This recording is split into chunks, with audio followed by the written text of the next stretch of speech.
reputation for welcoming the Gold Star families into your Marine Corps family with open arms.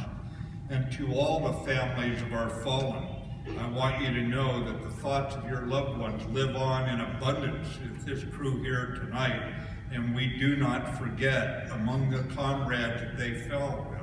We do not forget them, and we always remember them in their youth. I think it's no secret to anyone in this room that 1-7 has a storied history. The 1-7 you fought in was well known from previous wars and previous combat. You take a look going back to how it forged a lot of the reputation of the Marine Corps when Chesty commanded the battalion at Guadalcanal. And it got a gritty taste of war, because you think at that point, sure, there were some old China Marines there, but there was an absolute unbroken string of victories that the Japanese enemy, the fascists, had coming across the Pacific, sweeping Chinese and British and Dutch forces, Australian out of their way, overrunning them. And everyone thought these recruits, these Marine recruits in the jungles, they're not going to be able to hold the line.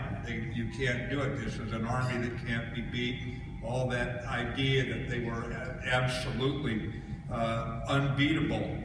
And in a few short days and weeks there on Guadalcanal, this was the battalion that reversed that reputation of invincibility that our country needed to see reversed so it could regain its footing, regain its spirit in a war that could have ended differently.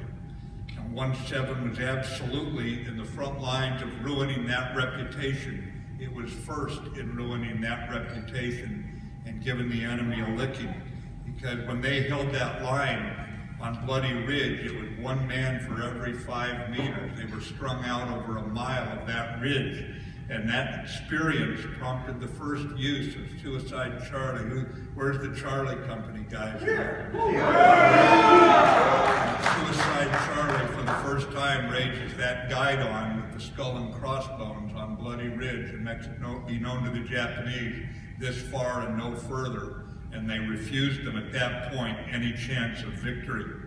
And up and down the line that night was our battalion commander, moving back and forth, just telling the troops who were a little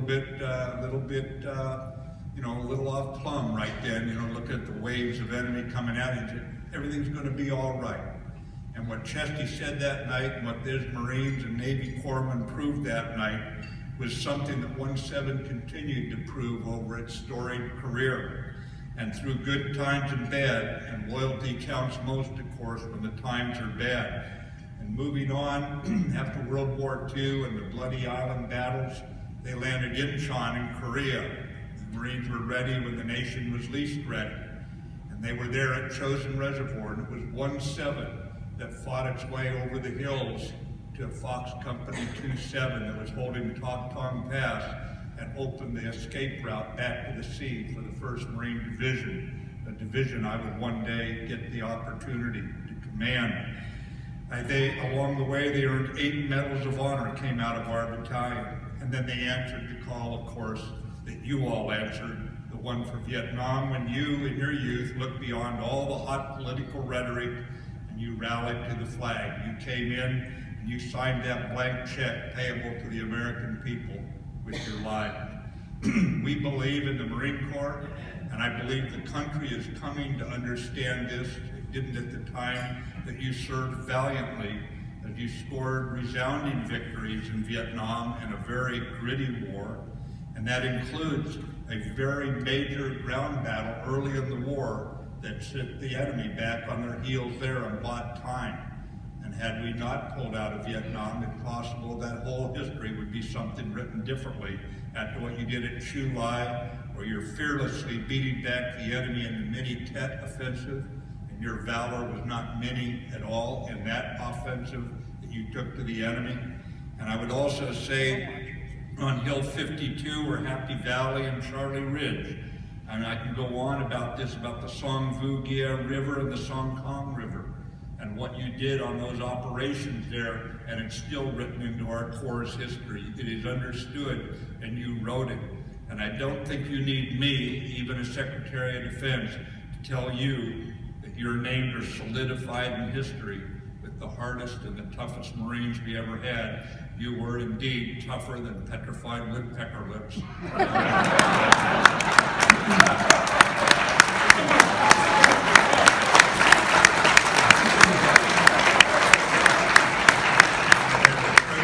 Fighting many times, and as I read about those battles that you had when I was made the commanding officer of 1-7, of course I went back and read the history, and I've never been in a fight as tough as what you have been in. There was a poet, he was around about 2,000 years ago in Greece, his name was Pindar. I read some pretty good stuff, and he said, left unsung, the noblest deeds will die. And I think thanks to your newly dedicated memorial, I find sailors and Marines, to the memories of your shipmates lost will never be lost in the compost of events. We may have lost their bodies, their spirits are here tonight, and they will remain with us, and it's etched in granite now. 20 years after you and your brothers fought together, and you fought like the Dickens in Vietnam, I had the privilege of serving in 1-7 in our battalion, in Desert Shield and Desert Storm. And when I had under my command at that time 1,250 sailors, Marines, and Arabs, all combined in 1-7. We were all working for victory, and out of that, believe it or not, by 1991, when we assaulted into the minefields, the two minefields about 15 kilometers apart, when we assaulted in, out of those 1,250, I had exactly 12 Vietnam veterans, all senior NCOs except for one Mustang captain. That's all I had, about one Vietnam veteran for every 100 sailors, Marines, and Arabs. And yet they put their thumbprint and they moved through the ranks, calming people, explaining how it was going to go. And I can't tell you, one of the things I'm proudest of for that is the first time and last time I brought everyone home alive in my battalion, in my unit. And I got to tell you it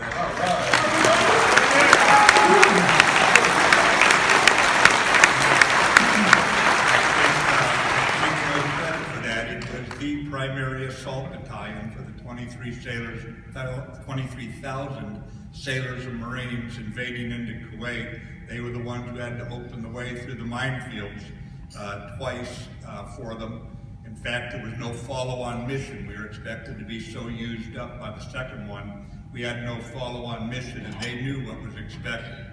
And then between naval aviation, marine aviation, and naval gunfire, and a whole lot of artillery, some great NCOs and some wonderful junior officers got them through, and we didn't lose one of our wounded. We had a number wounded, but our Navy corpsmen didn't lose one Marine's life, and I'm forever grateful to you docs for that one. I'm also pleased to report to you that those 1-7 Marines in the current fight have lived up to your standard. They've gone to the fiercest two places in the two combat zones. They were in the Al Anbar province. Of course, they send the Marine to the toughest place, the Sunni Triangle, if you remember, places like Fallujah and Ramadi, towns like that. And then in Afghanistan, they were in the Helmand. Absolutely the toughest fighting in all of Afghanistan was in the Helmand River Valley.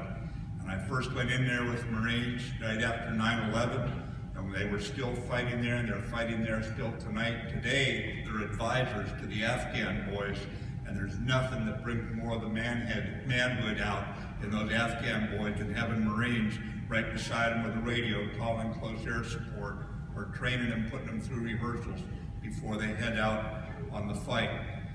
It was interesting looking back over more than 40 years in the Marines. I would just tell you, it wasn't long enough. I wish I could have stayed longer. I was amazed the Marine Corps allowed me to stay in the ranks that long. But there are some things that don't dim in your memory, and to show how you reach even beyond our shores. The battalion that you raised in your image, the battalion that you had us living up to at that time. And again, we were not concerned about the enemy. We were concerned about the butcher's bill, but we knew we'd beat the enemy, we'd move against them. We were only concerned that somehow we would let down the Marines we were most connected to, the sailors we were most connected to, and that is the Vietnam era one, because they were the ones still connected to us by having some of them still in the battalion. Of course, many had fathers or uncles or older brothers who had fought. in the Marines of Vietnam, and they were scared to death that we would let them down. That was the only thing that scared us. But we had the good fortune in the Saudi desert to be put together with a British battalion that had been brought in at the same time. And we were put together for training and that sort of thing. And they were a very welcome sight. They were a gung-ho bunch. You'll remember they were the first staffers. They're part of the Desert Rats, the ones who beat Rommel in North Africa. They were very proud as well. So we put these two units together, and 1 + 1 = 7, if you know what I mean, in terms of combat power.